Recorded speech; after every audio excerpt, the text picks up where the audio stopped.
اللهم إني أسألك علما نافعا.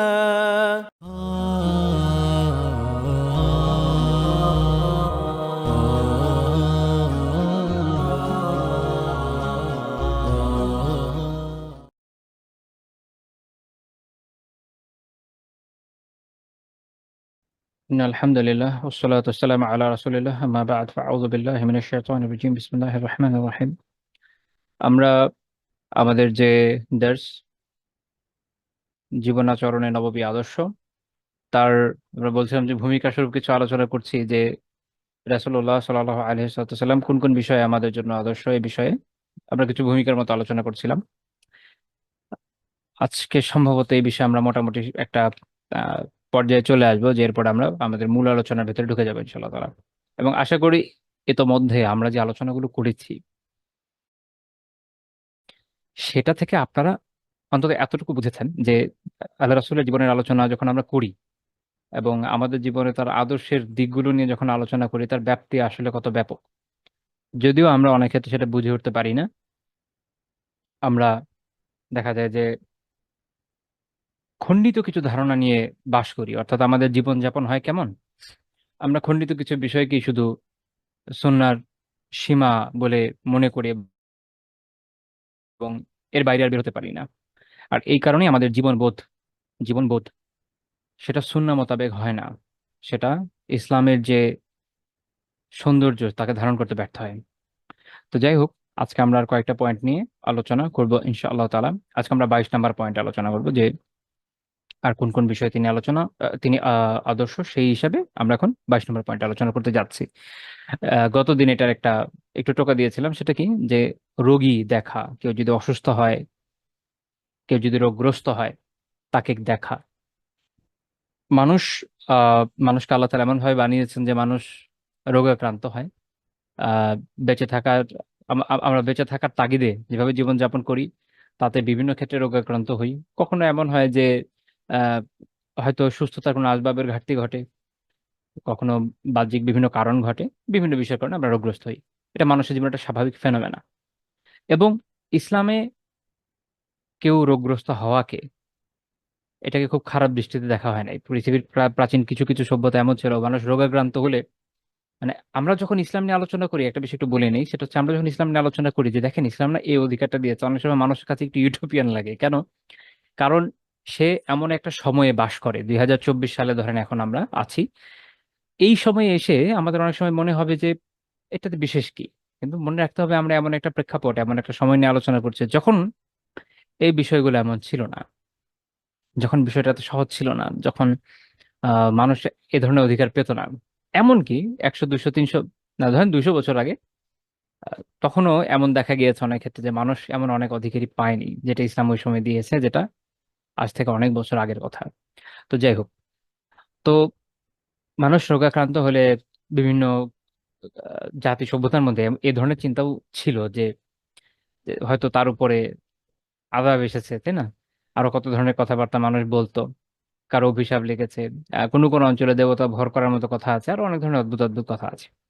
ইসলাম বিষয়টাকে একদম খুব মানে স্বাভাবিক এবং বাস্তবিকভাবে নিয়েছে যে মানুষ অসুস্থ হওয়া স্বাভাবিক, এবং এক্ষেত্রে কিছু করণীয় তার আশেপাশের লোকদের আছে, যে তাকে দেখতে যাবে, তার সেবা শুশ্রূষা করবে, তাকে সান্ত্বনা দেবে, যদি সে তার প্রয়োজন পড়ে তাকে সাহায্য করবে। এই বিষয়গুলো ইসলাম স্বীকার করে নিয়েছে এবং এ বিষয়ে উৎসাহ দিয়েছে। আমরা দেখি যে রাসূলুল্লাহ সাল্লাল্লাহু আলাইহি সাল্লাম নিজে রোগীদেরকে দেখতে যেতেন।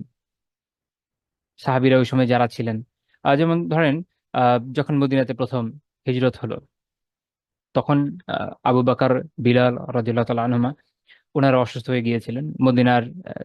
মদিনার জ্বর খুব বিখ্যাত ছিল, কেউ মদিনাতে আসলে তাদের জ্বর হয়ে যেত। তো তারা যখন এতে আক্রান্ত হলেন তখন আল্লাহ রাসূল তাদেরকে দেখতে গিয়েছেন এবং তাদের জন্য দোয়া করেছেন। এরকম বিভিন্ন সময় আমরা দেখি যে বিভিন্ন ব্যক্তিকে যারা অসুস্থ, রোগগ্রস্ত, তিনি তাদের দেখতে যাচ্ছেন, তাদের জন্য দোয়া করছেন, তাদেরকে সান্ত্বনা দিচ্ছেন। এভাবে তিনি আমাদের জন্য অনুসরণীয় দৃষ্টান্ত স্থাপন করেছেন। দেখেন একজন, আমরা যদি বলি না, সাধারণ একজন নেতা, একজন লিডার, ইভেন একজন রাষ্ট্রনায়ক, তার জন্য একটা আহ একটা উদাহরণ তিনি সেট করে দিয়ে গেছেন যে তার কর্তব্যটা কিরকম। তার অধস্তনে যারা, তাকে দেখতে যাওয়া, যারা অসুস্থ, যারা তার প্রজা, তারা যদি অসুস্থ হয় তাকে দেখতে যাওয়া কত জরুরি। আমরা তো এখন প্রজা না, আমরা কি নাগরিক বলি, যদিও না আসলে এখন পর্যন্ত নাগরিক হতে পারি নাই। কিছুদিন আগ পর্যন্ত কৃতদাসের পর্যায়ে ছিলাম, এখন মনে হয় একটু প্রজা হতে পেরেছি, দেখা যাক নাগরিক কখনো হওয়া যায় কিনা। তো সেটা তো আরো বড় বিষয়, তাই না? তো আমরা দেখি যে আমাদের সমাজে যারা এই যে আমাদের মতো দেশগুলোতে প্রেসিডেন্ট প্রধানমন্ত্রী হয় বা ইভেন মন্ত্রীও হয়, তারা যখন রোগী দেখার ভান ধরতে যান, আমি কেন ভান ধরতে যাওয়ার কথা বলছি, এরা যখন যায় হাসপাতালে সিকিউরিটির কথা বলে একটা তছনছ অবস্থা হয়ে যায়, পুরো তছনছ করা হয়। সাধারণ রোগীদের কষ্টের শেষ থাকে না। মানে আমি অসুস্থ মানুষকে দেখতে যাচ্ছি তাকে কন্ডোলেন্স দেওয়ার জন্য, উল্টা আশেপাশের, মানে একজনকে দেখতে যাব, আশেপাশের হাজার হাজার মানুষকে ডিস্টার্ব করে যাব, এমন ভাবে বিরক্ত করবো যে তারা অভিশাপের পর অভিশাপ দিয়ে যাবে। এই তো এখনকার সিচুয়েশন, কিন্তু ইসলাম তো আর এই শিক্ষা দেয় নাই। এই জন্য দেখেন এটা কেন আমাদের জানা জরুরি। এই জায়গাগুলোতেও ইসলাম আমাদেরকে শিক্ষা দিয়ে গেছে যে এভাবে এভাবে করতে হবে। আমরা এটা নিয়ে আজকে আলোচনা করবো ইনশাল্লাহ তারা, তখন দেখবেন। তো যেমন আয়েশা রাদিয়াল্লাহু তাআলা আনহা বর্ণনা করছেন যে রাসূলুল্লাহ সাল্লাল্লাহু আলাইহি ওয়াসাল্লাম কিভাবে রোগী দেখতেন। যেখানে ইউআউযু বা'দ আহলিহি ইয়ামসাহু বিয়াদিহি ইউমনা, রাসূলুল্লাহ সাল্লাল্লাহু আলাইহি ওয়াসাল্লাম যখন তার এরকম বিভিন্ন তার আহলিয়া যারা, তার স্ত্রী যারা, তাদেরকে যখন তারা যখন অসুস্থ হতেন দেখতে যেতেন, তখন কি করতেন যে তাদের কাছে যেতেন, তাদের মাথায় ডান হাত বুলিয়ে দিতেন এবং দোয়া করতেন যে আল্লাহুম্মা রাব্বান নাস আযহিবিল বাস ইশফি আনতা শাফি লা শিফা ইল্লা শিফাউক শিফা আল্লাহ ইউগাদিরু সাকামা। খুব চমৎকার দোয়া। যে হে মানুষদের রব, মানব জাতির রব, আপনার কাছে আমার এই দোয়া যে কষ্ট আপনি দূর করে দেন, কষ্ট দূর করে দেন, কারণ কষ্ট দূর হওয়া খুব জরুরি। এটার মধ্যে খুব সৌন্দর্য আছে। আমি আসলে মাঝে মাঝে বলি যে রাসূলুল্লাহ সাল্লাল্লাহু আলাইহি ওয়াসাল্লামের দোয়াগুলা এত সুন্দর যে যদি এইটার সৌন্দর্য নিয়ে আলোচনা করা যায়, সেইটাই মানুষের দিন গ্রহণের জন্য একটা গুরুত্বপূর্ণ উপায় বা উপাদান বা উপকরণ হতে পারে। যে দোয়া করা হচ্ছে কি, যে তার যে কষ্টটা, এই কষ্টটাকে দূর করে দেন। শুধুমাত্র একটা রোগের স্পেসিফিক কথা নয়, কারণ কষ্ট অনেকগুলো কারণে সংঘটিত হতে পারে। আমরা যখন দোয়া করি, হয়তো দোয়া করছি যে আমার অমুক রোগটা আল্লাহ সারিয়ে দেন, হতে পারে আমার শরীরে এই মুহূর্তে আরো কোনো কারণ আছে যেটা আমাকে কষ্ট দিচ্ছে, আমি জানি না। কিন্তু দোয়া হচ্ছে এরকম যে আযহিবিল বাস, কষ্টটাকে দূর করে দেন, কষ্টটা দূর হয়ে যাওয়া জরুরি, সেটা যেভাবে হবে।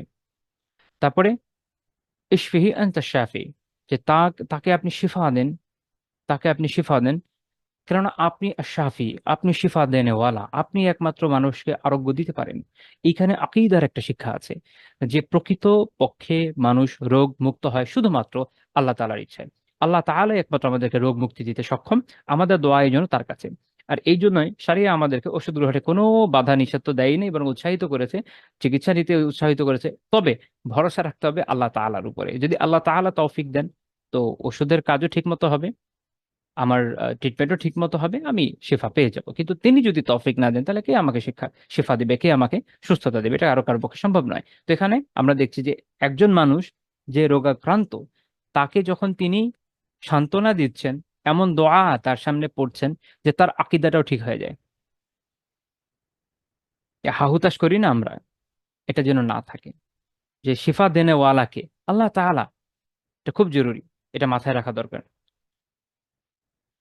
এবং তিনি বলছেন এরপর কি দোয়াটা, লা শিফা ইল্লা শিফা, আপনি যে শিফা দেন, আপনি যে আরোগ্য দেন, এটা ছাড়া কোনো আরোগ্য নাই।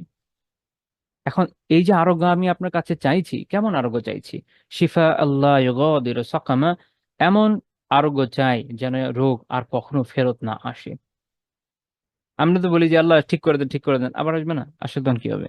তো এত চমৎকার দোয়া, মানে বলে না ফুল প্রুফ, একদম ফুল প্রুফ, যে আমার এই কষ্ট দূর করেন, এই যে অসুস্থ ব্যক্তি আছে তার কষ্ট দূর করে দেন, তাকে আরোগ্য দিন, কেননা আপনি আরোগ্য দানকারী।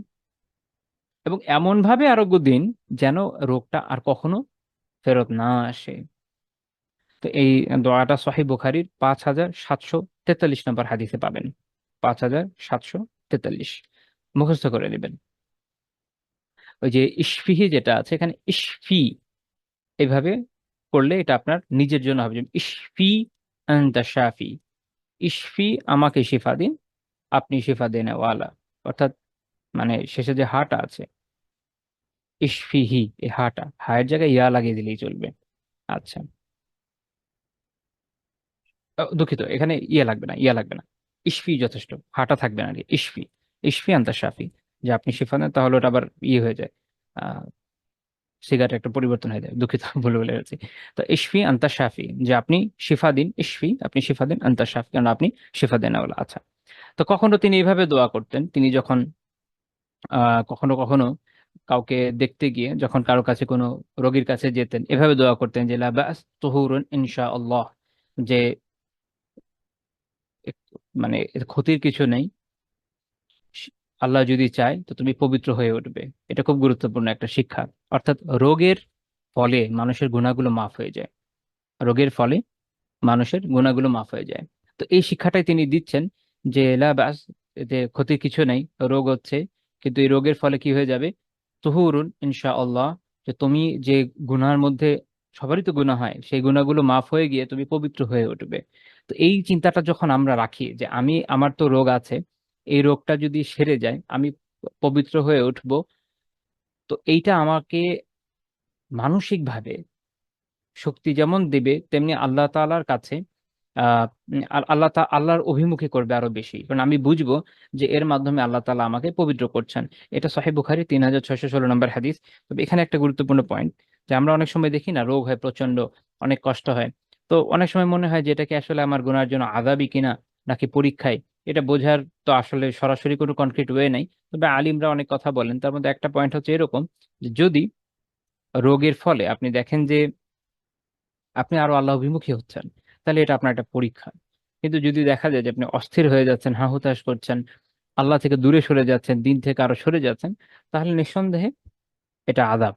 তো এই জন্য আল্লাহ তাআলার কাছে দোয়া করতে হবে ওই সময়, কারণ রোগ একটা খুব ক্রিটিক্যাল সময়। এই সময় মানুষ হয় আল্লাহমুখী হয়, না হয় আল্লাহ বিমুখ হয়, মাঝামাঝি আসলে কেউ থাকে না।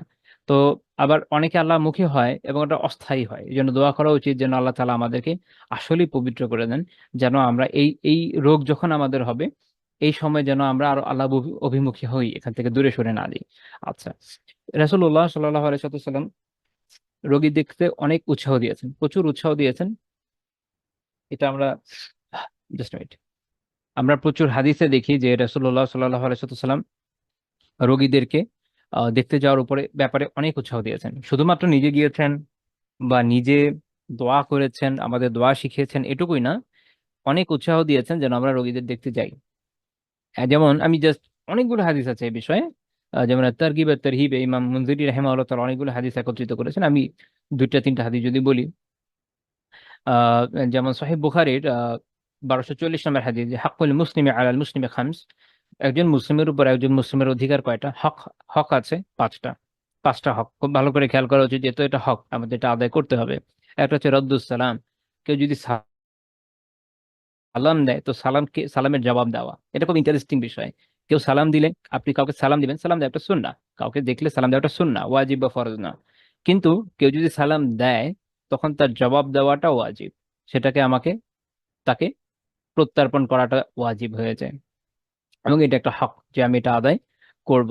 এটার কারণে ফকিরা, যারা উসুলবিদ ইসলামী, আহ তারা একটা খুব মজার কথা বলেন, যে কখনো কখনো এমন হয়, এটা জেনে রাখেন, এটাও জ্ঞানের একটা বিষয়, যে কখনো কখনো এমন হয় যে আমরা জানি না ওয়াজিব কিন্তু সুন্নার থেকে বেশি গুরুত্বপূর্ণ, তো কখনো কখনো এমন হয় যে সুন্নাও ওয়াজিবের চেয়ে বেশি গুরুত্বপূর্ণ হতে পারে।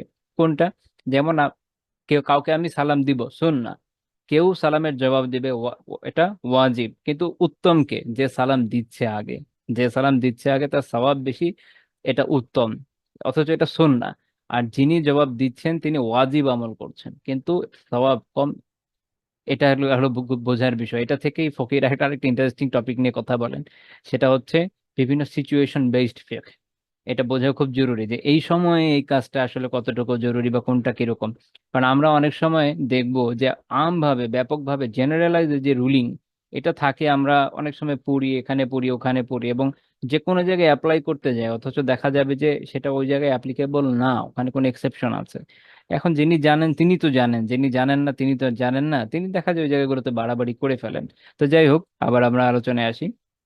তাহলে সালামের জবাব দেয়। আরেকটা হচ্ছে ওয়া ওয়া ইআদাতুল মারিজ, অর্থাৎ যে রোগী, রোগীকে দেখতে যাওয়া, রোগীকে দেখতে যাওয়া, তাহলে এটা একজন মুসলিমের হক যে সে রোগী, তাকে কেউ দেখতে আসবে।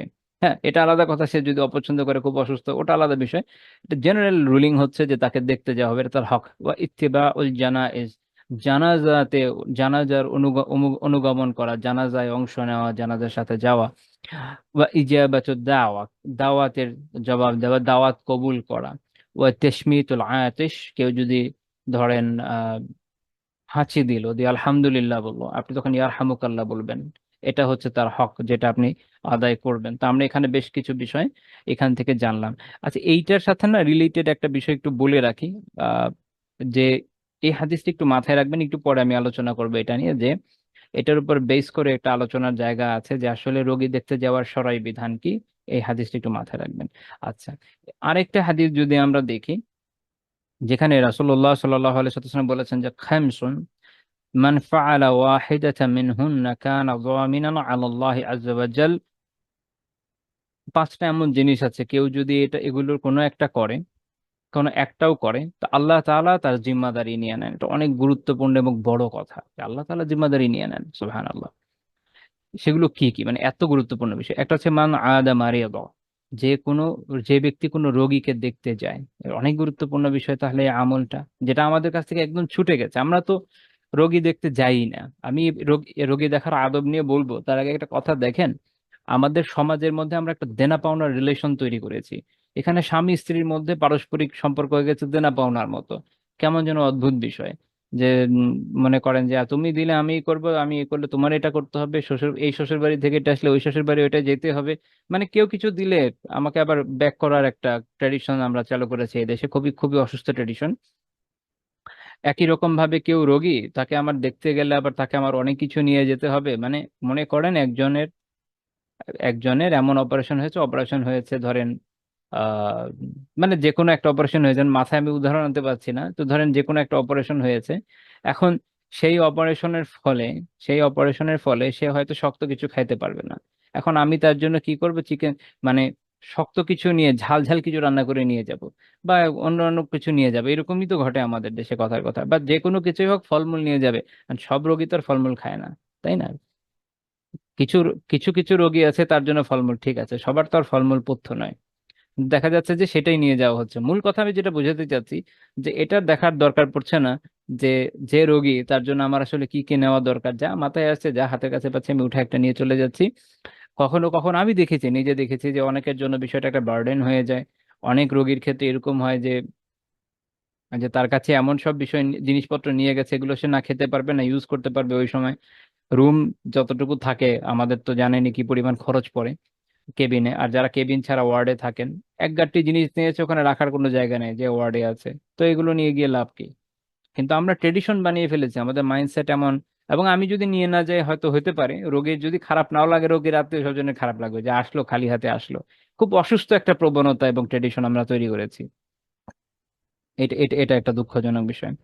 তো তাহলে আমাদের জন্য জরুরি ছিল রোগী দেখতে যাওয়া, কিন্তু আমরা এই সমস্যাটা তৈরি করেছি। আচ্ছা, আরেকটা, যে কটা বিষয় বলছিলাম তার মধ্যে, আও খারাজা মা জানা, আও খারাজা মা জানাজা, অথবা কেউ যদি কোনো জানাজার সাথে বের হয়। খুবই গুরুত্বপূর্ণ, আপনি জানাজার সাথে যাচ্ছেন, জানাজায় শরীক হচ্ছেন, এরপরে কবরের দাফন পর্যন্ত থাকছেন, খুবই গুরুত্বপূর্ণ, অনেক সওয়াবের বিষয়। আরেকটা হচ্ছে আও খারাজা গাজিয়া, অথবা কেউ যদি কোনো গাজওয়া, কোনো যুদ্ধে, ইসলামী জিহাদে শরীক হয়ে যায়, তার সেও আল্লাহর জিম্মায় থাকে। আও দাখালা আলা ইমামিহি, এর খুব গুরুত্বপূর্ণ, আও দাখালা আলা ইমামিহি ইউরিদু তাজিজাহ, ইউরিদু তাজিজাহু আও তাওকিরাহু, আও ইউরিদু তাজিজাহু আও তাওকিরাহু। কেউ যদি ইমাম বা শাসকের কাছে যায় এই উদ্দেশ্যে যে তাকে, কি বলবো, তিরস্কার করবে, ভর্ৎসনা করবে। হ্যাঁ, শাসক তো জুতের লোক আজকাল হয় না। আল্লাহ রাসূল তো ওই যুগেই জানতেন, আল্লাহ জানিয়েছেন পরবর্তী যুগে কি আসতে যাচ্ছে। তো জরুরি ছিল ইসলামী শাসক, ইমামের কথা আসছে, সেকুলার শাসকের কথা আসে নাই। তবে এটাও যদি করতে পারে ইনশাল্লাহ, নিয়ত ঠিক থাকলে সওয়াবের আশা আছে।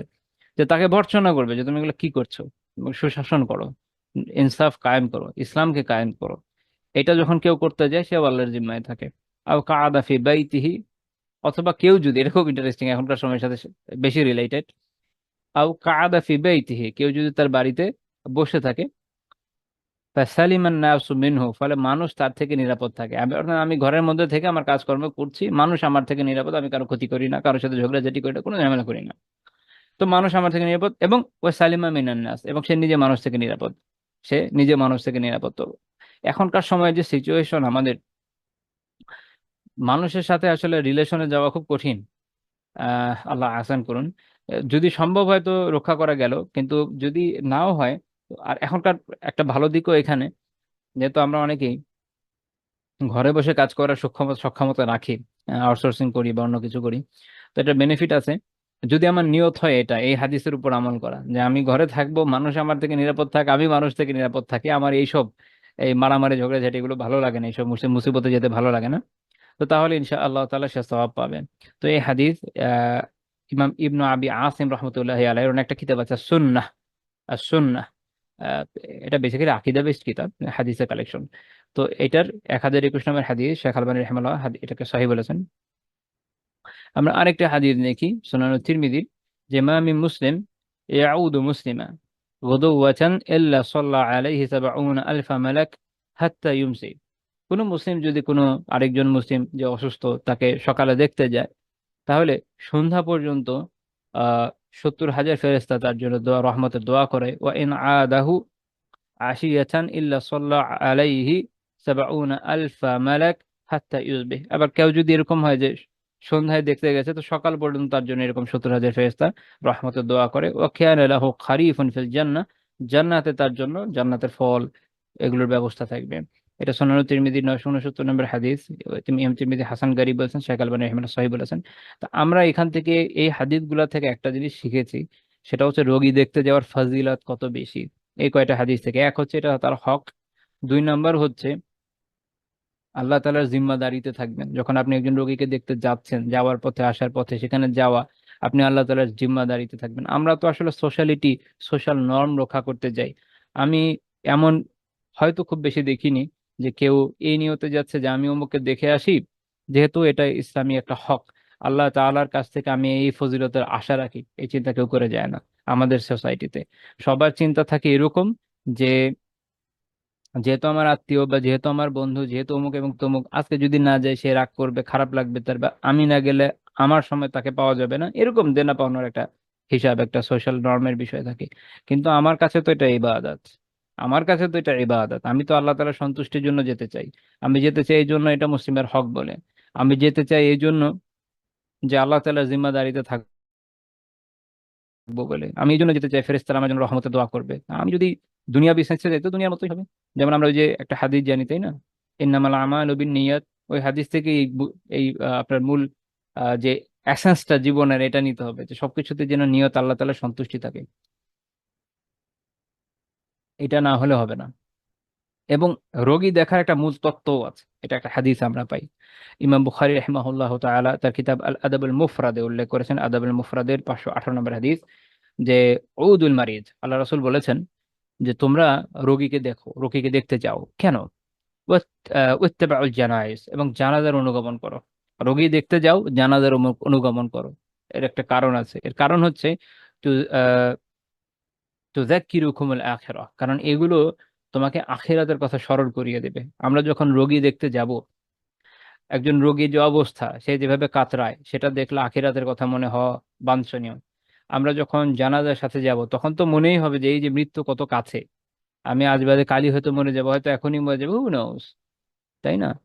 তো কবরে আমাকে যেতে হবে, ওই জীবনের কি প্রিপারেশন আমি নিয়েছি, এটা আমার বোঝা অত্যন্ত জরুরি, এটা অনুধাবন জরুরি। আগেকার সময় আলিমরা বলতেন যে কেউ, কারো যদি অন্তর শক্ত হয়ে যায়, তার উচিত হাসপাতালে যাওয়া, যাতে সে দেখতে পারে যে মানুষ কিভাবে কাতরায়, মানুষ কি কষ্টে আছে, যাতে সে তার নিজের সময়ে সুযোগের জীবনের সদ্ব্যবহারের ক্ষেত্রে উৎসাহ পায় এবং বোঝে যে আমার সময় অতি স্বল্প, সফর অনেক দীর্ঘ, পাথেয় অনেক কম, এর মধ্যে যতটুকু পারি আমি জমানো শুরু করে দিই।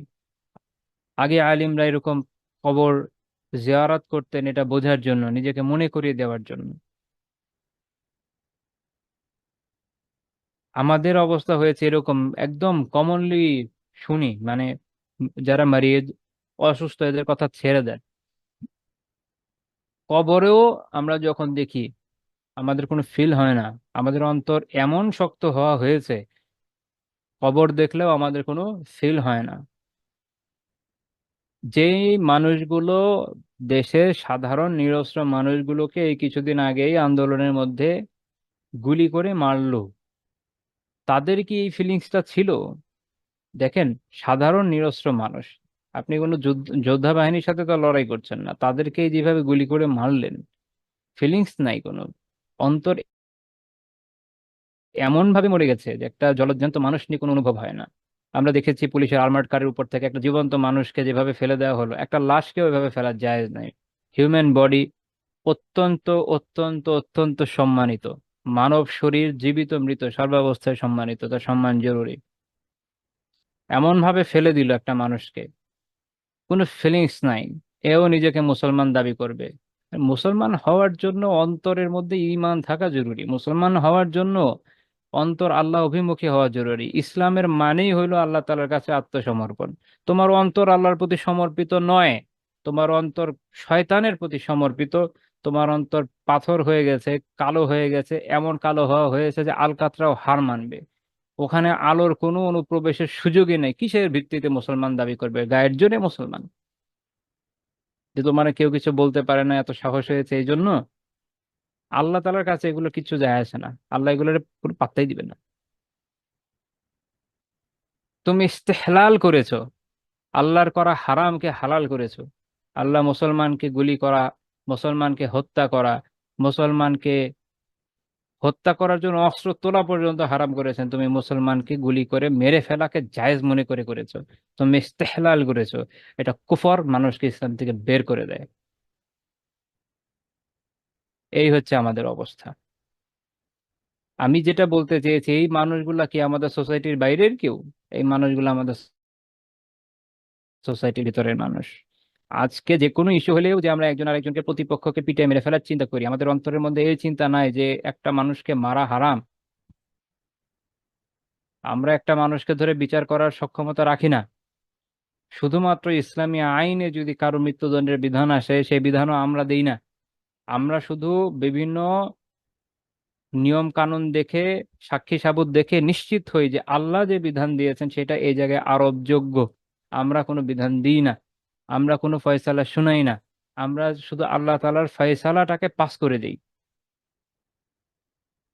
আমাদের কবে থেকে আবার এই এখতিয়ার হয়েছে মানুষে মানুষকে মৃত্যুদণ্ড দেওয়ার? আমাদের কবে থেকে এই এখতিয়ার হলো মানুষে মানুষকে হত্যা করার? আমাদের সোসাইটিতে আমরাই তো এই চিন্তা করি যে প্রতিপক্ষ হলেই আসলে মেরে ফেলি, পিটায় মেরে ফেলি বা কিছু করে মেরে ফেলি। এই সোসাইটি থেকেই এই ধরনের পিশাচগুলো বের হয়ে এসেছে। এরা তো সোসাইটির বাইরের লোক না, সোসাইটির ভিতরেই লোক। আমার আপনার ভিতরে যে কলুষতা, যে পশুত্ব তৈরি হয়েছে, ওই পশুত্বেরই বহিঃপ্রকাশ, চরম বহিঃপ্রকাশ ছিল এরা। বলতে পারেন যে আমার আপনার আয়না। এর কারণ হচ্ছে আমাদের অন্তরগুলো মরে মরে গেছে, আমাদের কলব নষ্ট হয়ে গেছে। এই কারণে এখন কবর তো কবর, জীবন্ত মানুষ মেরে ফেলতেও আমাদের কোনো টেনশন হয় না। আমরা এরপর ভাত খেতে পারি। আর কবর দেখলে তো আখিরাতের কথা মনেই পড়ে না, কবরের পাশ দিয়ে চলে যায়। জানাজাতে আখিরাতের কথা মনে করবেন কোথা থেকে? দেখা গেছে যে জানাজার মধ্যে মানুষ হাসি ঠাট্টা করে, মজা করছে। জানাজার মধ্যে এক কোনায় দাঁড়ায় গেম খেলতে দেখেছি আমি মানুষকে। কোনো ফিলিংস নাই, অন্তর মরে গেছে। এই অনুভূতি নাই, এই অনুভব শক্তি নাই যে আমি একটু পরে মরে যেতে পারি। যদি মরে যাই, আল্লাহ তাআলার কাছে আমি কি জবাব দেব? আমি তো কোনো পাথেয় নিয়ে যাচ্ছি না। যারা যারা পরকালের পাথেয় এত বেশি সংগ্রহ করেছিলেন যে আপনি বলতে পারেন যে সেটা যদি একটা ব্যাগ হয়, কথার কথা, সেটা টইটুম্বুর হয়ে উপচে পড়ার মতো অবস্থা, তারা ভয়ে আতঙ্কে শেষ। আমরা তো সালাফদের জীবন থেকে এটাই দেখি। আর আমাদের অবস্থা হয়েছে দেখেন কিরকম। আমি এটার একটা উদাহরণ দেই, একটা সাদৃশ্য বর্ণনা করি। ক্লাসে যারা খুবই ভালো স্টুডেন্ট থাকে, পরীক্ষার হলে পরীক্ষা তার যতই ভালো থাকে, তারা টেন্স থাকে। আর ক্লাসের সবচেয়ে সবচেয়ে খারাপ যে স্টুডেন্ট হয়, সবচেয়ে সবচেয়ে নিকৃষ্ট যে স্টুডেন্ট হয়, যে পড়াশোনার পটাও জানে না, আপনি তাকে সবচেয়ে চিল মুডে থাকতে দেখবেন। সে পরীক্ষায় যদি একটাও না উত্তর দিতে পারে, তারপর টেনশনই থাকে না। কিন্তু রেজাল্টের সময় তার খুব টেনশন হয়, কারণ তখন মাইর হবে। তো আমাদের জাতিগত অবস্থা এরকম, আমরা খুব চিল মুডে আছি। আর পরকালে যখন রেজাল্ট আসবে, তখন টেনশন সেরে যাবে, আর তখন মাইর হবে, তখন আর কিছু করার থাকবে না। আল্লাহ তাআলা আমাদেরকে পরিশুদ্ধ করুন। আমিন। তো রোগী দেখার মূল তত্ত্ব এটাই, যে আখিরাতকে স্মরণ করা এবং নিজের সময়ের গুরুত্ব বোঝা, যে আমি যে সুস্থ আছি এই সময়টাকে যেন কাজে লাগাতে পারি, আর মরে গেলে যেন আল্লাহ তাআলার কাছে ঈমানের সাথে যেতে পারি, এইটা। আচ্ছা, তো যে হাদিসটা বলছিলাম এটা আদাবুল মুফরাদের 558 নম্বর হাদিস, শেখ আলবানী রহমাতুল্লাহ সহিহ বলেছেন। রোগী দেখতে যাওয়ার বিধান কি? আমি বলেছিলাম এর আগে যে বুখারীর হাদিসটা বলার সময় যে এটা একটু খেয়াল রাখতে হবে। রোগী দেখতে যাওয়ার বিধান জুমহুর ফুকাহা এটাকে বলেছে সুন্নাহ। ইমাম ইবনু বালবান রাহিমাহুল্লাহ তাআলা আকসারুল মুখতাসারাতে বলেছেন ওয়া সুন্নাহ ইস্তিদাদুন লিল মাউত ওয়া ইকসারুম মিন যিকরিহি ওয়া ইআদাতু মুসলিমিন গায়রি মুবতাদি ওয়া তাযকিরুহু তাওবাহ ওয়াল ওয়াসিয়াহ।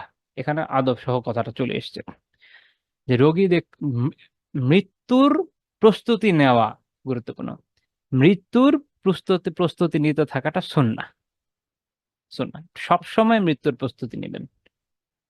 বিষয় এরকম না যে আমার বয়স হবে 80, আমি তখন মৃত্যুর প্রস্তুতি নিব। ডক্টর ইউনুস 84 ইয়ার ওল্ড, তাই না? 84 ইয়ার্স ওল্ড। এই সময় উনি এসে দেশের ক্ষমতা নিয়েছেন, আপনি দেখেন এখনো কথাবার্তা বলতে পারে। জো বাইডেন মেবি 81, তাই না? ভূত দেখে। আচ্ছা, অন্যদিকে আমি আমার নিজের জীবনে একটা মজার ঘটনা শোনাই। আজ থেকে অনেক বছর আগের কথা, 2013 বা 2014 সাল হবে। আমার কাছাকাছি এলাকাতে এক হোমিও ডক্টর ছিলেন। উনিও তখন অনেক বয়স্ক। তো আমি ডক্টর দেখাবো, চিন্তা করলাম যে উনি এত বয়স্ক, ওনাকে আমি মানে হোমিওতে কি হয় যে ট্রিটমেন্ট দিতে তার অনেক সময় নেয়, তাই না? 1 বছর 2 বছর দেখা ওষুধ খাওয়াতেই থাকেন। আমি চিন্তা করলাম যদি এই আল্লাহর বান্দা মারা যায় তখন আমি তো মাঝে রাস্তায় আটকে যাব, তাদের আবার একজন ওষুধ তো আরেকজন দিতে পারে না, কি করা যায়? তা আমি আর ওনাকে দেখাই নেই, আমি অন্য একটু ইয়াং ডাক্তার দেখানোর চেষ্টা করেছি। আজকে 2024 সাল, উনি এখনো জীবিত। মাশাআল্লাহ, মানে এখনো জীবিত, এখনো রোগী দেখেন। পুরো 10 বছর বা 11 বছর। বরং মাঝখানে আমি একটু বুড়ো হয়ে গেছি, আমারও 2-4টা চুল পেকে গেছে। তো এটা হচ্ছে মানুষের জীবন, কে কখন মরে যায় নোবডি নোস। অন্যদিকে আমার ব্যাচমেট আমার ব্যাচমেট 2জন এখন পর্যন্ত মারা গিয়েছে। একজন তো আত্মহত্যা করেছে, আরেকজনের ক্যান্সার হয়েছিল, মারা গিয়েছে। তো দেখেন মৃত্যু কিরকম, কেউ অনেক অল্প বয়সী মারা যায়, কেউ অনেক বয়সেও বেঁচে থাকে। তো আপনি কি কোনো গ্যারান্টি দিতে পারেন যে আপনার এক্সাক্ট ডেট কবে কবে মারা যাবেন? না। তাহলে আপনার জন্য মৃত্যুর প্রস্তুতি নেওয়া সবসময় সুন্নাহ, নিতে থাকেন। এমন ভাবে জীবন যাপন করেন যেন এখন মরে গেলেও কোনো আফসোস না থাকে, যে ইনশা আল্লাহ তাআলা আল্লাহর কাছে যে যাব একদম ঝাড়া হাত পা। আমাদের সালাফদের জীবনের একটা আদর্শ ছিল জীবন যাপনের, খেয়াল করলে এটাই পাবেন। সেটা হলো জীবন এমন ভাবে যাপন করেন যেন আজকেই মরে যাবেন। অর্থাৎ এমন ভাবে আমল করেন যে আজকে যদি আপনার মৃত্যু হতো তাহলে এর থেকে বেশি আর করতেন না, এটুকুই। কিন্তু প্ল্যানিং এমন ভাবে করেন যে অনন্তকাল বেঁচে থাকবেন। এটা হচ্ছে জীবনকে ফ্রুটফুল বানানোর ওয়ে। আমি এমন ভাবে কাজ করবো, এমন ভাবে প্ল্যান করব যে আরো 100 বছর বেঁচে থাকবো এরকম ভাবে। কিন্তু এটা তো বাস্তব না যে আমরা 100 বছর তো বাঁচবো না, এটা আমরা জানি। কিন্তু কাজ হতে থাকবে এরকম। আর আমি যদি মরেও যাই এটার একটা ফল থাকবে, আমার নিয়ত থাকবে, আমার নিয়তের কারণে, এবং ওইটা থেকে অন্য কেউ অনুপ্রাণিত হবে।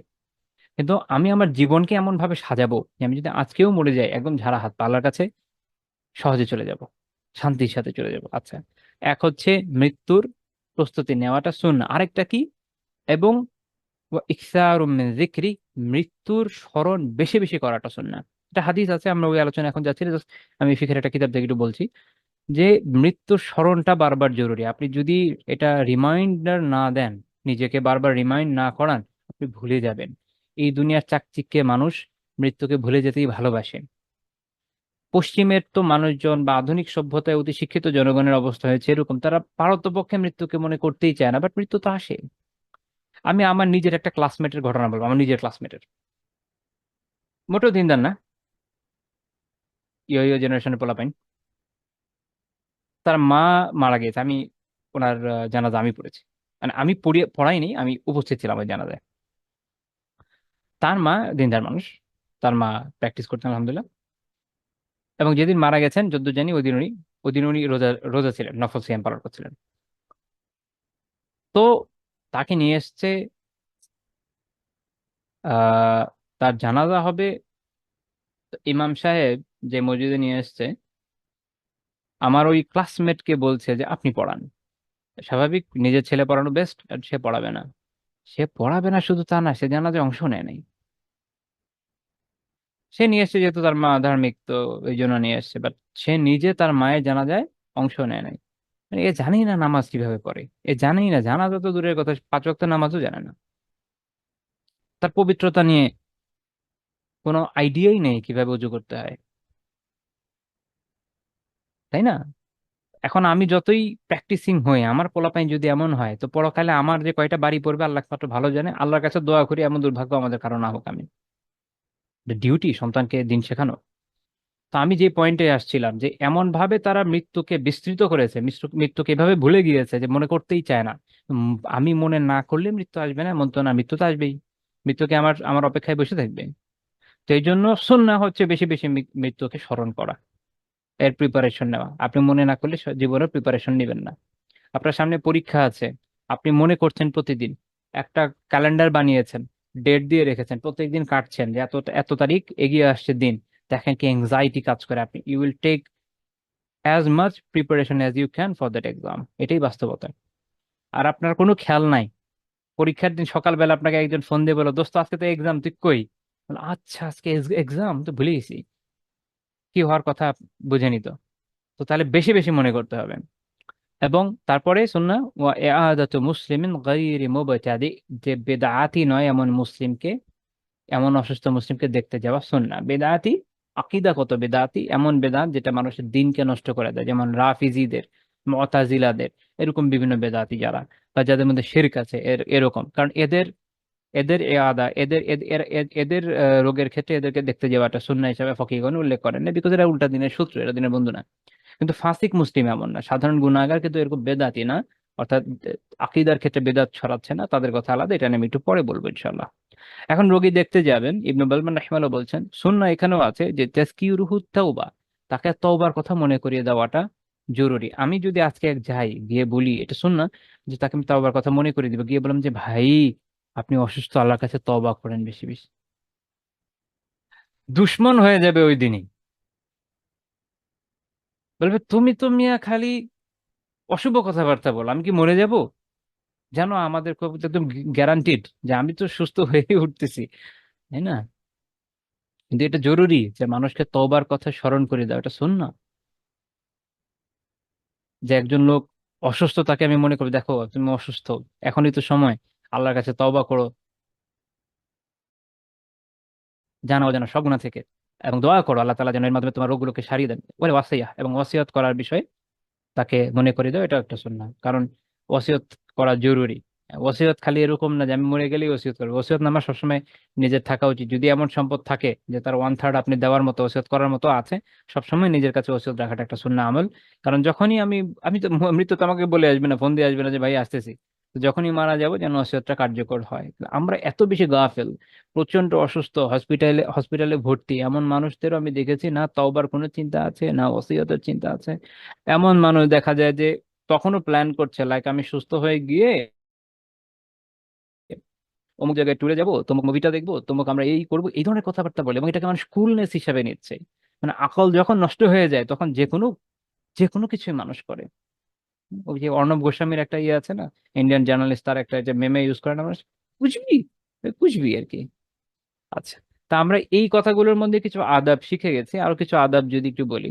যে একটা হচ্ছে আল মাওসুআতুল ফিকহিয়াতে বেশ কিছু আদবের কথা উল্লেখ করা হয়েছে, এর মধ্যে একটা হচ্ছে এই, যে দীর্ঘ সময় রোগীর কাছে না বসা। রোগীর কাছে তো যাবেন, অবস্থা জিজ্ঞেস করবেন, গিয়ে 24 ঘন্টা বসে থাকার কোনো দরকার নেই। মানুষ ত্যক্ত বিরক্ত করে ফেলে রোগীর কাছে বসে, এবং এমন অহেতুক কথাবার্তা বলবে যে রোগীর কষ্ট আরো বেড়ে যায়। কাজে দীর্ঘ সময় বসবেন না, যাবেন, ভালো আছেন কিনা দোয়া করবেন, ওসিয়ত কিছু করবেন, সুন্দর কিছু পরামর্শ দিবেন, আবার এমন ভাবে দেন না যে বিরক্ত হয়ে যায়। কারণ আমাদের মানুষের সেন্টিমেন্টও বোঝা জরুরি, যেহেতু আমরা সোসাইটির বাইরের মানুষ, আমরা জানি মানুষ কিভাবে চিন্তা করে। তো তাদের অনুযায়ী কথাবার্তা বলে সুন্দর করে কিছু নাসিহা দিয়ে চলে আসেন। এবং তারপরে হচ্ছে যে যদি এ- এ- এ- তার কি বলে তার কাছে যান, তার মাথায় হাত বুলান, যদি মাহরাম হয় বা জায়েজ হয়, যেমন একজন ছেলে একজন ছেলের হলো, বা এরকম ক্ষেত্রগুলোতে। আচ্ছা।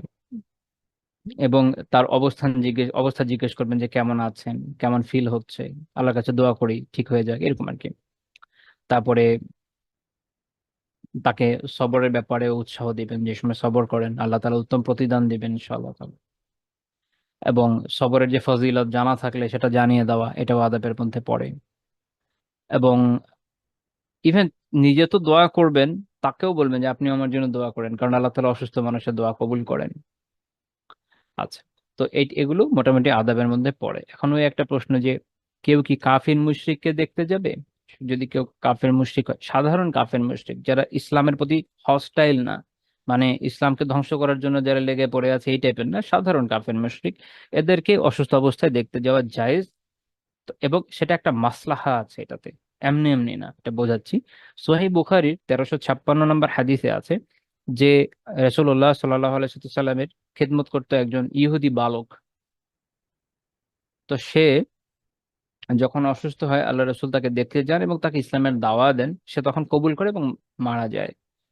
তো এই যে হাদিসটি, এখান থেকে ফকিরা এটা বুঝেছেন যে কাফির মুশরিকরা যদি এরকম দিনের প্রতি কল্যাণকর হয়, কল্যাণকামী হয়, বা আপনার ভালো রিলেশন থাকে, ইসলামের প্রতি হস্টাইল না, তাহলে তাকে দেখতে যাওয়া যেতে পারে। এবং এটার মধ্যে যে মাসলাহা বা কল্যাণ হলো এইটা যে তাকে আপনি ইসলামের দিকে এই সময় দাওয়া করবেন। এবং এটা তো আপনার নিজস্ব ইজতিহাদে বের করতে হবে যে এই জায়গায় কিভাবে করা যায়। আমাদের দাঙ্গা লেগে যাওয়ার সিচুয়েশন হতে পারে, সেটাও বোঝা দরকার, তেমন হলে দরকার নাই। কিন্তু আমরা জানি যে আমরা তো নিজেদের বন্ধুদের চিনি, ক্লাসমেটদের চিনি, যে হ্যাঁ সে পজিটিভ, তাকে তখন বোঝানো যে দোস্ত এই তো টাইম, ইসলাম কবুল করে ফেলো, তাও আখিরাতের যে কষ্ট সেখান থেকে বেঁচে যাবা। এভাবে আর কি, বিভিন্ন ভাবে যেভাবে করা যায়। এবং আরেকটা ক্ষেত্রে যাওয়া যেতে পারে যে যদি তার মানে এমন হয় যে তার এখন যদি আপনি দেখতে যান, এটা কমিউনিটির জন্য বৃহত্তর ভাবে ভালো, কারণ তার খুব প্রভাব আছে, এটা পরবর্তী সময় সে হয়তো পজিটিভলি ইউজ করবে, সেরকম ক্ষেত্রে দেওয়া যেতে পারে, দাওয়া না করেও। আচ্ছা, এরকম কিছু বিষয় আছে। আরেকটা হচ্ছে যে ইসলামী রাষ্ট্রে এক একটা হচ্ছে মুসলিম, আরেক ধরনের নাগরিক থাকে। আহ কাফের মুশরিকদের কয়েকটা টাইপ হয়, একটা হচ্ছে জিম্মি, একটা হচ্ছে মুস্তাআমান। আহ তো জিম্মি যারা, এরা হচ্ছে ইসলামী রাষ্ট্রের ওইসব নাগরিক যারা মুসলিম না। তো এদেরকে যদি কেউ এমনি দেখতে চায়, দেখতে যেতে পারে। কেউ যদি অসুস্থ হয় এটা জায়েজ। এর কারণ হচ্ছে এটা যে যেহেতু সে আহলুদ জিম্মাহ, তো তার একটা হক আছে, ওইটা আদায় করার জন্য যাওয়া, এটা হতে পারে। ওই যে একটু আগে হাদিস দেখলাম, ওখানে থেকেও এই হুকুমটা বের হয়, কারণ এরাও জিম্মি ছিল। আর আরেকটা হচ্ছে যারা সাধারণ ফাসিক, সাধারণ গুনাহগার, আমরা সবাই কম বেশি গুনাহগার, আমরা কেউই তো গুনার বাইরে না, কিন্তু কারো কারো ফিস্ক একটু বেশি। হয়তো দেখা যাচ্ছে যে কেউ একদিন নামাজ পড়ছে, আবার পরের দিন পাওয়া যাচ্ছে না, এরকম ফিস্ক আছে। তো এরকম ক্ষেত্রে যে ধরনের মানুষ, এইরকম মানুষ, তাদেরকেও তারাও রোগাক্রান্ত হলে তাদের কাছেও যাওয়া জায়েজ আছে। কেননা তারা তো আর কাফের না, যেহেতু তারা মুসলিম তখন পর্যন্ত, এবং মুসলিমদেরকে দেখতে যাওয়া রোগাক্রান্ত হলে এটা সুন্নাহ, ওই অনুযায়ী যাওয়া যাবে, কোনো সমস্যা নেই। এবং ওইটাই সময় যে তাকে একটা দাওয়া দাও। আমাদের একজন বলতেন, এক সিনিয়র ভাই, যে মানুষ আসলে যখন একটা শক খায় বা অসুস্থ হয়, তখন আসলে দাওয়ার জন্য সবচেয়ে উপযুক্ত সময়। তখন সে নিতে পারে, দিনের বিষয়টা খুব সহজে নিতে পারে। তো যে আদাবগুলো বললাম, এগুলো বিভিন্ন কিতাব থেকে মিলিয়ে মিশিয়ে, যেমন ইমাম শামির হাসিয়াত রদ্দিল রদ্দিল মুখতার, তারপরে ইমাম আইনের শরহুল বুখারী, তারপরে ইবনুল হাজার রাহিমাহুল্লাহ আল মাদখাল, দালিলুল ফালেহিন, ফাথুল বারি, মুগনি, আল আদাব শারঈয়া, এরকম বিভিন্ন কিতাবে ছড়িয়ে ছিটিয়ে আছে। ইন এ নাটশেল কিছু পয়েন্ট বললাম। আচ্ছা, এই হলো আমাদের এই বিষয়ক আলোচনা গেল। রোগী দেখতে যাওয়ার ক্ষেত্রে যে তিনি আমাদের অনুসরণীয় আদর্শ। 23 নম্বর যেটা আমরা আলোচনা করব সেটা হচ্ছে ফেতরাত বা মানবীয় যে মৌলিক স্বভাবজাত বিষয়, সেক্ষেত্রেও তো তিনি আমাদের অনুসরণীয় আদর্শ। ইমাম ইবনুল কাইয়িম রাহিমাহুল্লাহ তাআলা জাদুল মাআদে এটা নিয়ে লম্বা চওড়া আলোচনা মোটামুটি করেছেন। লম্বা চওড়া মানে এটা বলা বলা যায় না যে পৃষ্ঠার পর পৃষ্ঠা, মোটামুটি আলোচনা। তো যেমন তিনি বলছেন, আমি যদি একটু নিজের ভাষায় বলি, অনুবাদের ঝক্কিতে না আগে, যে যেমন ধরেন রাসূলুল্লাহ সাল্লাল্লাহু আলাইহি ওয়াসাল্লাম যখন জুতো পরতেন, কিভাবে পরতেন? ডান পাশেরটা আগে পরতেন। কোনো কিছু নিলে কোনো কিছু গ্রহণ করতে গেলে ডান হাত দিয়ে নিতেন, কোনো কিছু দিলে ডান হাত দিয়ে দিতেন, খাবার খেতেন ডান হাত দিয়ে খেতেন, কোনো কিছু পান করতেন ডান হাত দিয়ে করতেন, আর কষ্টদায়ক কিছু দূর করতে গেলে বাম হাত দিয়ে করতেন। যেমন টয়লেটের বিষয় বা এগুলো এগুলো বাম হাতে ইউজ করতেন তিনি। আহ চুল কখনো ফেলেছেন, যেমন আমরা জানি যে ইয়ের সময়, হজের সময় ফেলেছেন, আবার চুল রেখেও দিয়েছেন।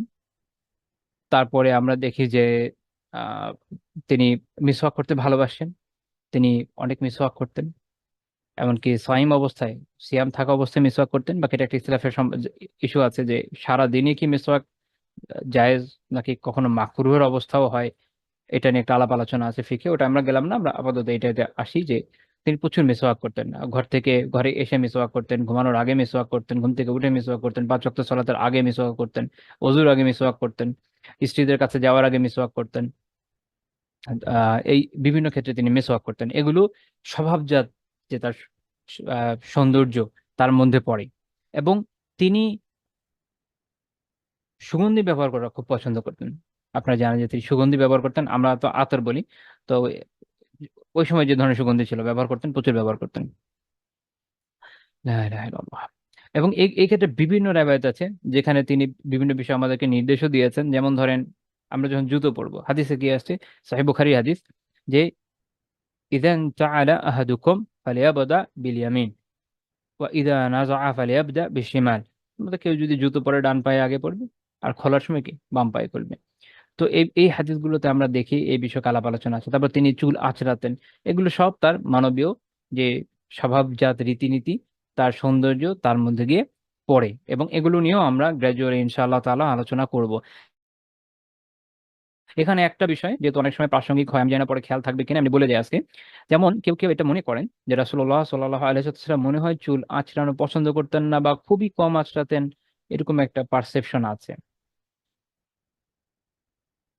আমি অনেক ভাইদের ক্ষেত্রে দেখেছি, আমাকে অনেক সময় অনেকে প্রশ্ন করেছেন। আমি এই কারণে এটাকে একটু ইলাবোরেট করতে চাই এই বিষয়টা নিয়ে। প্রথম কথা হচ্ছে যে এই বিষয়ে দুটো হাদিস অনেকে আনেন, ওটাও আমরা দেখবো ইনশাআল্লাহ তাআলা।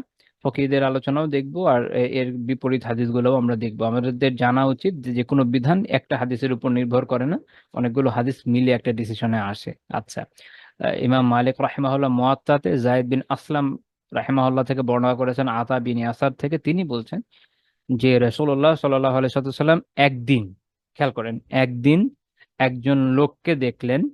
কিরকম তিনি? তিনি হচ্ছেন সাইরা শার ওয়াল লিহইয়া, তার মাথার চুল এবং দাড়ি এলোমেলো ছিল, পরিপাটি না, সুন্দর করে আঁচড়ানো না, এলোমেলো। আছে না, আমরা দেখি তো। আচ্ছা, তো তখন কি হলো, ফাআশারা ইলাইহি বিইসলাহ রাসিহি ওয়া লিহইয়াতিহি। আল্লাহ রাসূল সাল্লাল্লাহু আলাইহি ওয়াসাল্লাম তাকে ইশারা করলেন দাড়িগুলা এবং চুলকে পরিপাটি করার জন্য। তো এই হাদিস, এটা ইমাম মুল্লা আলী কারি রাহিমাহুল্লাহ তাআলা এটাকে মুরসাল সহিহ বলেছেন। এবং উনি বলেছেন যে জাবির রাদিয়াল্লাহু তাআলা আনহুর একটা হাদিস, এটা শাহিদ বা এটা একটা হাদিসের টার্ম আছে, আমরা এভাবে টার্মকে টার্মের মতো রেখে দিই, শাহেদ আছে। ইমাম আবু দাউদ এবং নাসাই হাসান সনদে সেটা উল্লেখ করেছেন। এখানে একটু বলে রাখি, মোল্লা আলী কারি রাহিমাহুল্লাহ তাআলা একটা খুব চমৎকার কিতাব আছে, এটার নাম হচ্ছে জামউল ওয়াসাইল ফি শারহিশ শামাইল। রাসূলুল্লাহ সাল্লাল্লাহু আলাইহি ওয়াসাল্লামের যে দৈহিক এবং যে বিভিন্ন সুন্দর যে বিষয়গুলো আছে, বর্ণনাগুলো, এগুলোর যে কালেকশন, আপনারা জানেন যে সামায়েলে তিরমিজি নামে বাংলায় অনুবাদ পাওয়া যায়। এটা আসলে শামাইলুল মুহাম্মাদিয়া ইমাম তিরমিজির। তো এইটার একটা ব্যাখ্যা আছে মোল্লা আলী কারি রহমতুল্লাহ আলাইহির। সেখানে তিনি এটা নিয়ে আলোচনা করেছেন এবং দেখিয়েছেন যে আল্লাহ রাসূল কিন্তু এটা অ্যাপ্লাই করেছেন এইভাবে যে যখন দেখেছেন কারো চুল দাড়ি এলোমেলো অবিন্যস্ত, তাকে বলেছেন এটা ঠিক করে নাও, এটা সুন্দর করে নাও। এছাড়া আমরা অন্য হাদিসেও দেখি, একটা ব্যাপক নির্দেশবোধক হাদিস আছে সুনান আবু দাউদের 4163 নম্বর হাদিস, যেখানে আল্লাহ রাসূল বলেছেন মান কানা লাহু শা'r ফালিইউকরিম, যার চুল আছে সে যেন তার সম্মান করে। মনে রাখতে হবে মাথার চুলই শুধু নয়, এখানে হাদিসে দাড়িও এর অন্তর্ভুক্ত। কেননা ফকিরা বলেছেন যে দাড়ি হলো দেহের চুল, এটা ওনারা বলেছেন বিভিন্ন জায়গায়। তো মূল কথা হচ্ছে এটা, এবং যে হাদিসটা উল্লেখ করলাম এটা সনদ হাসান। তো তাহলে এখান থেকে আমরা এই দুই হাদিস থেকে বুঝলাম, কি বুঝলাম, যে যদি আপনার চুল এবং দাড়ি থাকে, এটার আহ ইকরাম করা, সম্মান করা জরুরি। মোল্লা আলী কাদি রাহিমাহুল্লাহ ব্যাখ্যা করেছেন এর মানে হচ্ছে তেল দেওয়া, পরিপাটি রাখা, ময়লা মুক্ত রাখা, সুন্দর একটা ইয়েতে রাখা, আহ, মানে শেপটা সুন্দর রাখা, এগুলো সবকিছু মিলে এর ভিতর গিয়ে পড়বে। এখন আহ যে ভুল বোঝাবুঝিটা হয়েছে সেটা কোথা থেকে হয়েছে? ইমাম নাসাই রাহিমাহুল্লাহ দুটো হাদিস উল্লেখ করেছেন। এর মধ্যে একটা আব্দুল্লাহ বিন বোরাইদা থেকে। উনি বলছেন যে একজন একজন সাহাবী, উনি বলছেন যে আন্না রাজুলাম মিন আসহাবিন নবী সাল্লাল্লাহু আলাইহি ওয়াসাল্লাম ইয়াকালু লাহু উবাইদ। আল্লাহ রাসূল একজন সাহাবী, তার নাম ছিল উবাইদ। তো তিনি বলেছেন এরকম আল্লাহ রাসূলের বিষয়ে যে কানা ইয়ানহা আন কাসীরিম আহ, মিনাল আরফা, সরি, কানা ইয়ানহা আন কাসীরিম মিনাল ইরফা। রাসূলুল্লাহ সাল্লাল্লাহু আলাইহি ওয়াসাল্লাম আমাদেরকে অনেক বেশি ইরফা করতে নিষেধ। ইরফা কি? যখন ইবনু বুরাইদাকে জিজ্ঞেস করা হয়েছে, তিনি বলেছেন এর মানে হচ্ছে তারাজ্জুল। আমি এই তারাজ্জুলটা মাথায় রাখেন, আমি এটা ব্যাখ্যা করবো ইনশাআল্লাহ। তো এইটা যখন তারাজ্জুলের বাংলা অনুবাদ অনেক জায়গায় লিখেছে যে চুল আঁচড়াতে বেশি বেশি, তার মানে তখন অর্থ হয়ে যাবে যে আল্লাহ রাসূল বেশি বেশি চুল আঁচড়াতে নিষেধ করেছে। আপনি যদি এটাও ধরেন, তার মানে এটার বাহ্যিক অর্থ হওয়া উচিত যে যে খুব বেশি যদি কেউ চুল আঁচড়ায়, দিন রাত ধরেন নিয়ে বসে আছে, চুল আঁচড়েই যাচ্ছে, তো একটা কথা। এদের এই অর্থটাই আমরা পাবো। ইমাম খাত্তাবী রহমতুল্লাহ আলাই মাআলিমুস সুনানে আলোচনা করতে গিয়ে বলছে যে এরফা মানে হচ্ছে আল ইস্তিকসার মিনাজ জিনাহ, সৌন্দর্যের মধ্যে বাড়াবাড়ি করা। কেউ যখন মানে নিজের সৌন্দর্যের প্রতি এত বেশি অবসেসড হয়, যে ওই যে আছে না, একটু পর পর চুল আঁচড়াচ্ছে, একটু পর পর বের করে এই দাড়ি আঁচড়াচ্ছে, চুল আঁচড়াচ্ছে, এই এই করছে, এটা যদি আপনি এইভাবে মিনিং নেন তো এই একটা বিষয়। তাহলেও এই অর্থ আসে না যে আপনি প্রতিদিন চুল আঁচড়াতে পারবেন না, এমন কোনো সমস্যা এখানে দেখা যাচ্ছে না এই হাদিসে। এখানে একটা টিকা হিসাবে বলি যে যেই সাহাবীর নাম বলা হচ্ছে ওবাইদ, মুহাদ্দিসরা আলোচনা করেছেন আসলে ওবাইদ না, ইনি হচ্ছেন ফুজালা বিন ওবাইদ। ওনার নাম আসলে ফুজালা, ফুজালা বিন ওবাইদ আল আনসারী রাদিয়াল্লাহু তাআলা আনহু। আল ইলালে ইমাম আব্দুল্লাহ রাহিমাহুল্লাহ, ইমাম আহমদ রাহিমাহুল্লাহ থেকে বর্ণনা করেছেন যে ফুজালা তিনি বায়াতে রেদওয়ানের একজন অংশগ্রহণকারী সাহাবী। তো ইমাম নাসির রহমানের নুসখার মধ্যে এই ভুলটা আছে, যেটা মুহাদ্দিসরা এটাকে চিহ্নিত করেছেন। এখান থেকে এটাও আপনারা একটু শিখে রাখেন। হাদিসের এত মিনিট ডিটেলস নিয়ে আলোচনা হয়েছে যে একজন সাহাবীর নাম হচ্ছে ফুদালা বিন ওবাইদ, তার মানে ওবাইদের ছেলে ফুদালা। কেউ নুসখাতে উঠাতে গিয়ে হয়তো এরকম এই ভুলটা করেছে যে ফুদালা কেটে গেছে, নাম রয়ে গেছে ওবাইদ। তো অ্যাজ এ রেজাল্ট মানুষ মনে করছে এটা মানে ছেলের জায়গায় বাবার কথা মনে করছেন, কিন্তু মহাদিস এটা আইডেন্টিফাই করে ফেলেছেন। এত স্ক্রুটিনির ভিতর দিয়ে হাদিস শাস্ত্র গিয়েছে, অথচ কিছু মানুষ মনে করে হাদিস শাস্ত্রের উপর আস্থা রাখা যাবে না, লিয়াযুবিল্লাহ। এটা জ্ঞানের কমতি। তো যাই হোক, সুনান নাসারি হাদিসটা শেখ আলবানী রহমাতুল্লাহ সহিহ বলেছেন। তো আমরা দেখলাম এটার একটা মিনিং। আরেকটা মিনিং হচ্ছে, আরেকটা বিষয় আছে, আরেকটা হাদিস আমরা একটু দেখি। সেটা আব্দুল্লাহ বিন মুগাফফাল রাদিয়াল্লাহু তাআলা আনহু একটা বর্ণনা আছে যে নাহা রাসূলুল্লাহ সাল্লাল্লাহু আলাইহি ওয়াসাল্লাম আনিত তারাজ্জুলি ইল্লা গিব্বা। যে রাসূলুল্লাহ সাল্লাল্লাহু আলাইহি ওয়াসাল্লাম, গিব্বা মানে হচ্ছে একদিন পর পর, মানে একদিন পর পর তারাজ্জুল আহ, করা ছাড়া, মানে কন্টিনিউয়াসলি প্রতিদিন আপনি তারাজ্জুল করবেন এটাকে নিষেধ করেছেন। একদিন পর পর করাটাকে একসেপ্ট করেছেন, যেটা করো। এটা সুনানুন নাসাইর 5055 নম্বর হাদিস। শেখ আলবানী রাহিমাহুল্লাহ সহিহ লিগাইরি বলেছেন, সরি সম্ভবত শেখ শোয়েব সহিহ লিগাইরি বলেছেন। এখন এখন এটা থেকে আপনার মনে হতে পারে যে তাহলে আমি আজকে শুধু চুল আঁচড়াবো, কালকে আঁচড়াবো না। ইভেন আমি লিটারেলি মানুষ পেয়েছি যিনি এটাকে এইভাবে বুঝেছেন, এভাবে করছেন। আমি একদিন দেখলাম যে চুল এলোমেলো, এলোমেলো কেন? কারণ হচ্ছে যে যে হাদিসে উনি পড়েছেন, তাই আমি আজ কালকে চাচ্ছেন, আজকে আশ্রাবেন না। সিনসিয়ারলি প্র্যাকটিস করছেন, তাদের সিনসিয়ারিটির প্রতি সম্মান জানাই, বাট এটা অর্থ না। তারাজ্জুলের অর্থ কি? ইমাম বুহুত রাহিমাহুল্লাহ রাউদুল মুরবিতে ব্যাখ্যা করছেন তারাজ্জুল মানে হচ্ছে তাসরিহু শার ওয়া দাহনু, চুল আঁচড়ানো এবং তেল লাগানো। চুল খালি আঁচড়ানো না, আঁচড়ানো এবং তেল লাগানো। তার মানে হচ্ছে আগে তো সবে বড় চুলই রাখতো ওই সময়, সাধারণ যে প্র্যাকটিস ছিল। তা আপনি বড় চুলের মধ্যে তো ডেইলি আঁচড়াবেন না। পাগড়ি পরতো মানুষ, কি করতো, একদিন খুব ভালো মতো তেল লাগাতো, খুব ভালো মতো একদম চুপচুপ করে তেল লাগিয়ে তারপর তার খুব সুন্দর করে আঁচড়ে। মেয়েরা কি করে এখন, মেয়েদের ক্ষেত্রে দেখবেন তারা সপ্তাহে, যারা চুলের যত্ন নেয়, সপ্তাহে একদিন বা 2 দিন তেল লাগাবে, খুব ভালো করে আঁচড়াবে, ঠিক আছে। এবং তারপর তো ওনারা পাগড়ি পরছেন উপরে, দিন এভাবে চলে যাচ্ছে। আবার যখন প্রয়োজন পড়বে আবার এভাবে, এইটা একদিন পর পর করাটা এ হাদিসে বলা হয়েছে, এটা একদম হারাম বুঝানো হয়নি, প্রথম কথা। দ্বিতীয়ত এখান থেকে ফকিরা উত্তর নিয়েছেন একটু উল্টা, সেটা হচ্ছে এই যেমন ইমাম আল বুহুত রাহিমাহুল্লাহ বলছেন, ওয়া ওয়াদাহিনু ইস্তেহবাবান গিব্বান ইয়াউমান ইয়াদাহানু ওয়া ইয়াউমান লা ইয়াদাহান।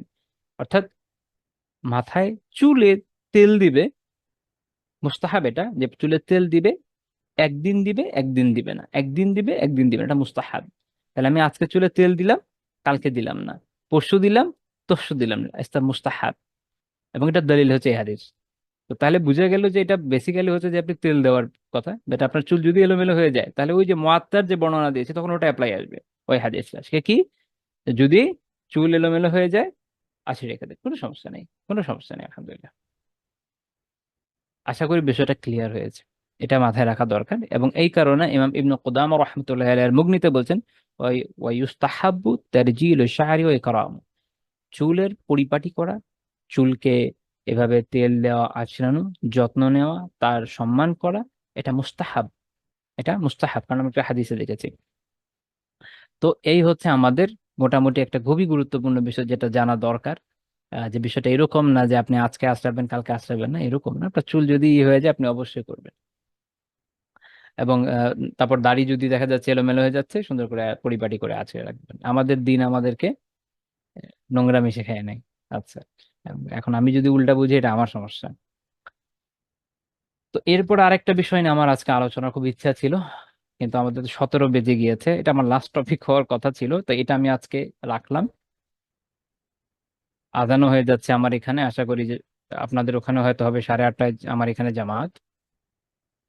তো আজকে আমরা এখানে শেষ করে দেবো ইনশাআল্লাহ তাআলা।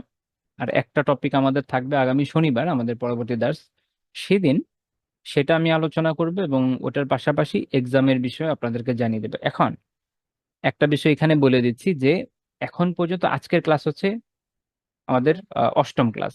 এই 8টা ক্লাসে যা যা পড়ানো হয়েছে কাইন্ডলি রিভিশন দিবেন,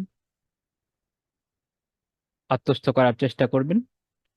আগামী আহ শনিবার তো না, আগামী শনিবার আমি একটা ক্লাস নেবো, চল আগামী আগামী মঙ্গলবারে আশা করি আমরা এক্সামটা নিতে পারবো। ক্লাস টাইমে আমরা এক্সামটা নিয়ে ফেলবো, অবজেক্টিভ এক্সাম থাকবে। আপনারা পড়েন এখানে, ভালো করে জিনিসটা বারবার দেখেন, পড়েন, রিভিশন দেন, মনে রাখার চেষ্টা করেন। আর আমি তো বলেছি এটার দুইটা অনুবাদ অন্তত বাজারে পাওয়া যায় যে বইটা আমরা পড়াচ্ছি। যদিও আমি বইয়ের উপরে কিন্তু একদম 100% স্টিক টু থাকি নাই। আই হোপ যারা বইয়ের সাথে মিলে পড়ে দেখছেন আমার লেকচার, তারা বলছেন যে আমি বই একদম হুবহু কপি করি না, জাস্ট টপিকটা একটু নেই। তো তারপরেও আপনি বই থেকে অনেক উপকার পাবেন। আর এর পাশাপাশি আমার দার্সগুলো দেখেন, এর উপরে মিলিয়েই আমরা এক্সাম নিব, অবজেক্টিভ এক্সাম হবে ইনশাআল্লাহ তাআলা, 1 ঘন্টা নেওয়ার মতো যতটুকু হয় অতটুকু। তো আজকে এই পর্যন্ত থাকছে। সুবহানাক আল্লাহুম্মা বিহামদিক লা ইলাহা ইল্লা আনতা আস্তাগফিরুকা ওয়া আতুবু ইলাইক। আমরা মনে রেকর্ডিংটা অফ